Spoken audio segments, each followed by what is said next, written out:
Hey everyone, and welcome to our Sunday Sweet Sunday episode. This is Alwad Ignacio, the diva that you love.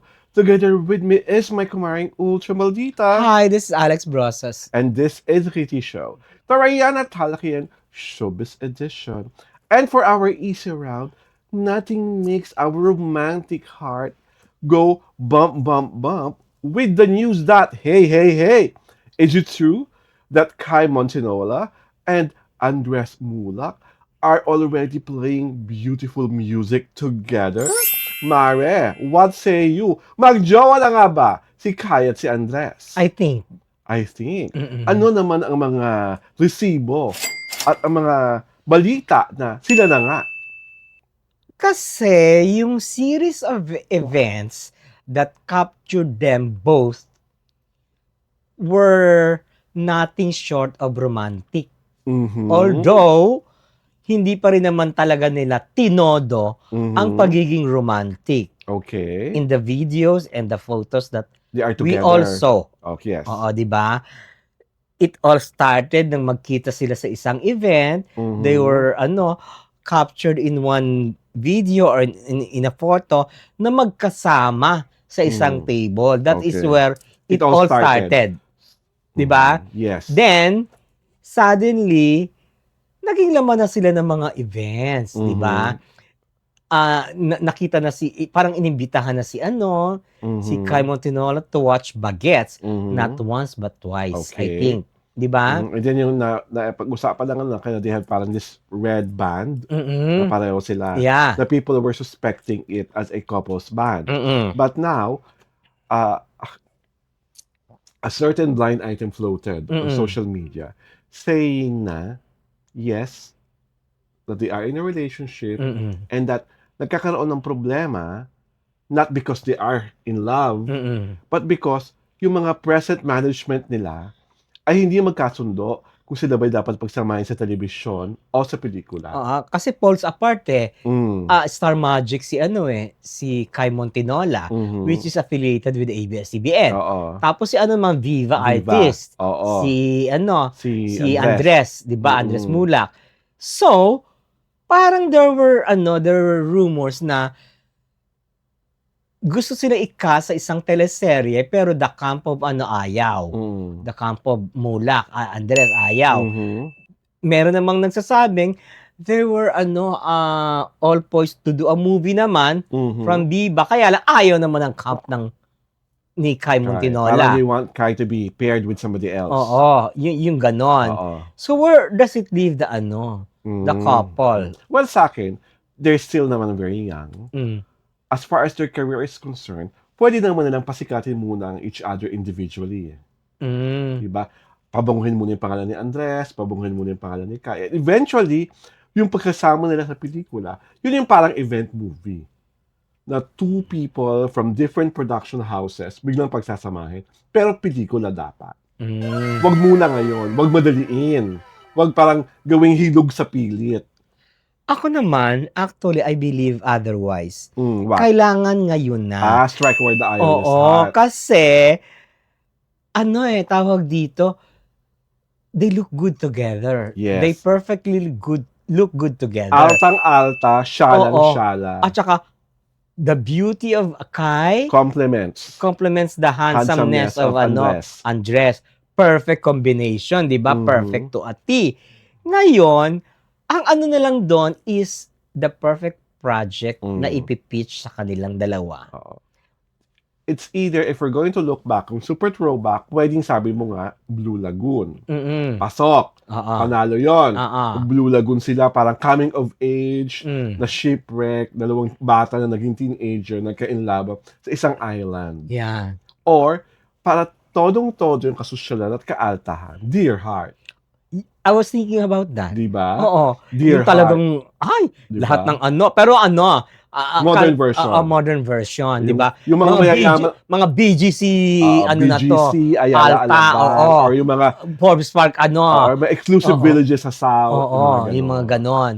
Hindi Diba? na yung Baguio-Baguio, yung mga Oo, ano-ano, hindi na. wala na. Oo. Oo. Bagay na bagay sila sa gano'n. Yung dalawang Mm. teenager na hindi naman magkaaway na pamilya, pero kasi nga mga bata pa, pinipigilang magmahal. Oo. Yun ang story arc na bagay sa kanila. Bagay sa kanilang dalawa. At Oo. least, huwag niyo na po silang gawing mga mahihirap. Kasi hindi Hindi po convincing. bagay. Oo. Walang mananalig. Walang maniniwala. Yung rags to riches Oo, wag story. na pong gano'n. Ang Tapos, dami-dami po ng mga teen stories ng dalawang batang mayayaman, which is something that, for the longest time, wala na tayo napapanood na kwento ng mga buhay ng mga mayayaman sa pelikula at telebisyon. Yun na po ang ibigay nyo kay Kai at kay Andres in the nearest future. Huwag yun ang gawing kailangan mahirap. kailangan masang-masa, di ba? Walang mananalig, walang maniniwala. Magpaka-truth in advertising na tayo this time. Kasi Inglesera din to si Kai. Yes! Di ba? Na-interview ko na siya. Mm. Isang launch, isang beauty product. And parang rin siya si Catriona Gray, Kuda Era. Talaga? Oo, one question lang. Oo, mahaba. Mahabang sumagot, Very kilometric. crisp. Oo, at in English Oo, siya. very crisp sa Kino, di ba? Hindi siya nagtataglish. Mm. Ang napansin ko pa, if you ask her a question in English, English she din. answers everything in English. Ah? But if you ask her in Filipino, Oo. she answers it in Filipino. So, kung Taglish din ang sagot niya. Oo. Kasi ako, question ko sa kanina, kasi sa beauty product, so pang lifestyle ang question, English yun. Sumagot siya. Kaya as a young lady, what are your beauty rituals? Oh, my beauty rituals are... Para sabi ko, Parang nakarelate ka? Dun yes. sa ano? Beauty rituals. Aray ko! Matinola. Feeling. Aray ko. Buzzers! Pasok! Tinay ko po. Pasok! Buzzers!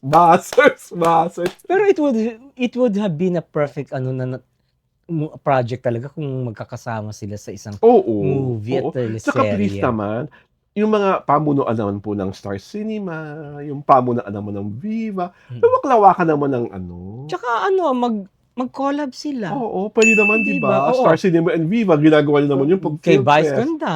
Di ba? Na movie. Baka naman yun ang plano nila, ang pang film fest next year. Parang papahinugin pa talaga yung pangalan ng dalawang bata. Kasi, di ba si Kai is being always paired off with Kyle Echari. Oo. Parang Diba? Di ba? Pero parang it didn't click eh. Oo, di ba? Parang nakikita mong ill at ease si Kai kay Yeah. Kyle. Hindi katulad kay kampanting-kampante siya sa Oo. piling ni Pili ni Andres, di ba? Kasi parang ang naging kampante na naman ata sa piling talaga ni Kyle Echari, si Andrea eh. Di ba? Kasi diba yung BFF? Sino si Andrea? Brillantes. Sino yun? Di ba BFF sila? Yung babaeng blandina na ngayon. Tapos may mga palabas na walang naman nanonood. Sila lang kasi 3.5 lang ang rating. Minsan nga wala pa ata. Di ba? Talaga? Oo, tangkap naman ni Andrea na 1% lang ang mga ratings niya. Hindi siya bothered. Di Aray ba? ko. Hindi na siya bothered do dahil alam niya maganda siya. Yun na lang ang panlaban niya. Diyos And I think ko. she's very comfortable with Kyle. Parang feeling ko nga dapat hindi binuwag yung Kyle at Andrea. At feeling ko pa, kung si Kyle Echari ang partner niya sa A Secret in Prague, baka mas nag-click. Diba? Kasi tito na niya si Enrique. Ay, grabe ko naman. Diyos ko.